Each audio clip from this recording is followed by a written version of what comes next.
ప్రేక్షకులందరికీ నమస్కారం. మనం ఏదైతే వీధి పోట్లకు సంబంధించిన ఎపిసోడ్స్ వారీగా మనం ఏదైతే చేస్తున్నామో ఈ ఎపిసోడ్స్లో భాగంగా ఈరోజు దక్షిణ నైరుతికి సంబంధించిన వీధి పోటు గురించి మనం డిస్కస్ చేస్తున్నాం. సో మన పూర్వీకులు మరి వీధి పోట్లకు సంబంధించి ఇన్ఫర్మేషన్ చెప్పారా అంటే వాళ్ళు 100% ఉండొద్దు అని చెప్పేసారు. ఇట్స్ క్లియర్ అనమాట.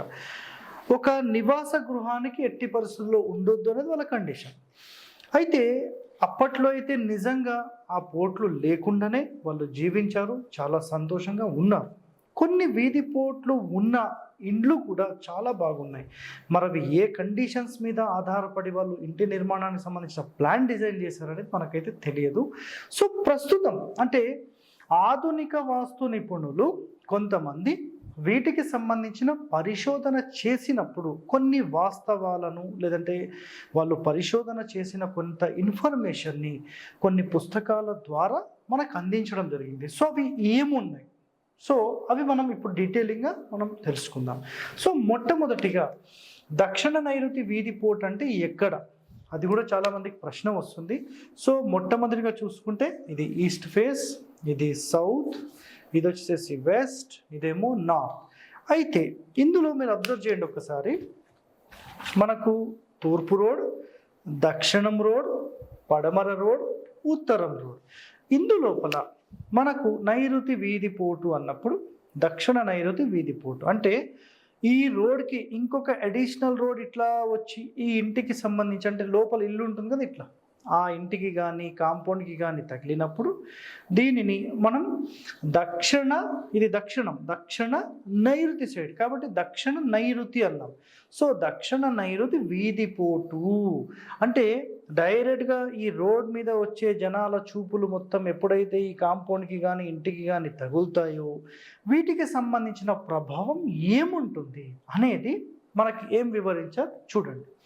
మొట్టమొదటిగా చెప్పిన పాయింట్ ఏంటంటే ఇంటికి సంబంధించిన యజమానురాలుపై ఈ ప్రభావం ఉంటుంది, ప్లస్ ప్రధాన కుమార్తెపై ప్రభావం ఉంటుంది అని చెప్పారు. సో ఈశాన్యానికి సంబంధించి నెక్స్ట్ నైరుతికి సంబంధించి ప్రధాన కుమారులపై కానీ కుమార్తెపై కానీ ఈ ప్రభావాలు ఉంటాయి అన్నమాట. సో ఇక్కడ మనకు పడమర వచ్చేసేసేమో వాళ్ళు ఏం చెప్పారంటే ప్రధాన కుమారుడు అన్నారు. సో దక్షిణ నైరుతి అయితే ప్రధాన కుమార్తె అని చెప్పారు. సో పడమర నైరుతి అయితే ప్రధాన ఇంటి యజమాని అని చెప్పారు. నెక్స్ట్ దక్షిణ నైరుతి అయితే యజమానురాలు అని చెప్పారు. సో ఈ విధంగా ఒక్కొక్క పార్ట్లో మనకి వీధి పోటు వీధి చూపు తగిలినప్పుడు ఎవరికి అనేది కూడా డీటెయిలింగ్గా చెప్పడం జరిగింది ఇక్కడ. సో వాటికి సంబంధించి కూడా ఒక ఎపిసోడ్లో నేను ఎక్స్ప్లెయిన్ చేస్తాను. సో కాబట్టి ప్రతి ఎపిసోడ్ మీరు చూడండి. నెక్స్ట్ ఇక్కడ ప్రధానంగా ఇంటి యజమానురాలపై ప్రధాన కుమార్తెపై వీటికి సంబంధించిన తీవ్ర ప్రభావం ఉంటుంది. సో ఎప్పుడైతే ఇలాంటి ఒక వీధి చూపు ఈ దక్షిణ నైరుతిలో తగిలినప్పుడు ఓకే ఏం జరుగుతుంది అంటే మ్యారేజ్ అయ్యి ఒక 50 సంవత్సరాల లోపల భార్యాభర్తలు విడిపోవడము, ఓకే వాళ్ళ ఏజ్ 50 సంవత్సరాల లోపల విడిపోవడము, ఎవరైనా ఒంటరిగా మాత్రమే ఉండడము రెండో పాయింట్. మూడో పాయింట్, ఒకవేళ వీళ్ళు ఒంటరిగా ఉండకపోతే లేదంటే భర్త ఎక్కడో ఒక చోట భార్య ఎక్కడో చోట ఉండడం జరుగుతుంది. ఒకవేళ విడిపోతే భర్త ఇంట్లో నుంచి వెళ్ళిపోయాడు లేదంటే భార్య ఇంట్లో నుంచి వెళ్ళిపోయారు, అప్పుడు ఏం జరుగుతుందంటే వీళ్ళు ఇంకొక మ్యారేజ్ చేసుకోవడం అయినా ఉంటుంది.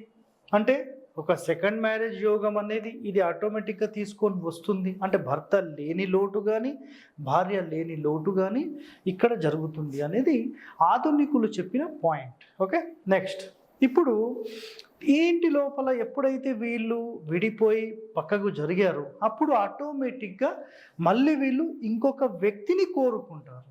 సో దాని అంతరార్థం ఏంటంటే మ్యారేజ్ అయినా చేసుకోవచ్చు, ఒక ఇల్లీగల్ రిలేషన్ అయినా మెయింటైన్ చేయొచ్చు అనేది ఇక్కడ కండిషన్. సో కాన్సెప్ట్ అర్థమైంది కదా. అదేవిధంగా చూడండి మ్యారేజ్ ప్రాబ్లమ్స్ రావచ్చు. ఇక చూడండి, తప్పుదారి పట్టడము అంటే ఆడవాళ్ళు కానీ, లేదంటే ఇప్పుడు ప్రధాన కుమార్తె అని చెప్పాము, యజమానురాలు అని చెప్పాము. సో ఇలాంటి ప్రభావాలు ఉన్నప్పుడు తప్పుదారి పట్టే అవకాశం ఉంటుంది. దీనివల్ల గౌరవం అనేది భంగపరుస్తుంది. నెక్స్ట్ సెకండ్ సెటప్ మెయింటైన్ చేసే అవకాశాలన్నా రావచ్చు, ఎందుకంటే విడిపోతే అని చెప్పాను. నెక్స్ట్ మ్యారేజ్ ప్రాబ్లమ్స్ అన్నాం కదా. మ్యారేజ్ ప్రాబ్లమ్స్ అంటే ఏంటంటే, ఒకవేళ ఇలాంటి వీధిపోటు ఉన్న ఇంటి లోపల నుంచి ఈ అమ్మాయిని తీసుకొని ఎవరన్నా మ్యారేజ్ చేసుకున్నారనుకోండి, మళ్ళీ వాళ్ళిద్దరికీ కూడా ఖచ్చితంగా ప్రాబ్లమ్స్ ఉంటాయి. మళ్ళీ ఆ అమ్మాయి ఇంట్లోకి రావడం కానీ, లేదంటే ఇక్కడి నుంచి వెళ్ళిన తర్వాత ఏదో డిస్టర్బెన్స్తో మళ్ళీ విడాకులు తీసుకొని రావడం కానీ, ఇలాంటి ప్రాబ్లమ్స్ ఉంటాయి. సో మ్యారేజ్ జరిగిన తర్వాత ఈ ఇంటి లోపలికి వస్తే ప్రభావం ఉండదు, ఇక్కడికి వచ్చిన తర్వాత మ్యారేజ్ జరిగితే ప్రభావం ఉంటుంది. కాబట్టి వీరి కంపల్సరీ మీరు చూసుకోండి, ఎలాంటి ప్రాబ్లమ్స్ లేని ఇంటి లోపల మీరు ఉండి ఇక్కడ 100% మ్యారేజ్ చేస్తే ఎలాంటి ప్రాబ్లమ్స్ అనేవి ఉండవు. సో ఇది చాలా క్లియర్. నెక్స్ట్ 50 సంవత్సరాలు ఇందాక చెప్పాను కదా. నెక్స్ట్ ఇల్లీగల్ రిలేషన్స్ ఆల్రెడీ చెప్పాను. సో ప్రేమ వ్యవహారాల్లో ఇబ్బందులు అయ్యి ఇంట్లో నుంచి పారిపోయి మళ్ళీ మ్యారేజ్ చేసుకొని మళ్ళీ విడాకులు తీసుకొని మళ్ళీ ఇంటికి వచ్చి ఉండడం లాంటివి, మళ్ళీ మ్యారేజ్ చేసుకొని మళ్ళీ సెకండ్ మ్యారేజ్, అంటే ఒక సెకండ్ మ్యారేజ్ జరిగింది అంటే ఆటోమేటిక్గా దీని ప్రభావం తగ్గిపోతుంది అనేది అక్కడ కాన్సెప్ట్ అన్నమాట. నెక్స్ట్ గౌరవ భంగం జరుగుతుంది. సో ఆలోచన చేయండి, ఇలాంటివన్నీ జరిగినప్పుడు పేరు ప్రతిష్టలు ఉంటాయా, గౌరవం అనేది ప్రాపర్గా ఉంటుందా? సో ఇవన్నీ భంగపడిపోతాయి. నెక్స్ట్ మనశ్శాంతి అనేది ఎక్కడ వస్తుంది? ఇన్ని సమస్యలన్నీ పెట్టుకుంటే అసలు మనశ్శాంతి ఆ ఇంట్లో ఉండనే ఉండదు. నెక్స్ట్ ఇలాంటి ప్రభావం అంటే ఈ దక్షిణ నైరుతి ప్రభావం ఎక్కువగా ఉండి ఈ పోటు ప్రభావం ఉంటే ఆ ఇంట్లో సడన్ డెత్స్, ఆడవాళ్లకు చాలా ఇబ్బందులు, ఆరోగ్య సమస్యలు, నెక్స్ట్ సడన్ డెత్స్, అసలు ఎందుకు చనిపోతారు అనేది కూడా అర్థం కాదు మనకు. సో సడన్గా అయిపోతుంది అనమాట. సో ఇలాంటి సమస్యలు ఈ ఇంటి లోపల ఖచ్చితంగా ఉంటాయి.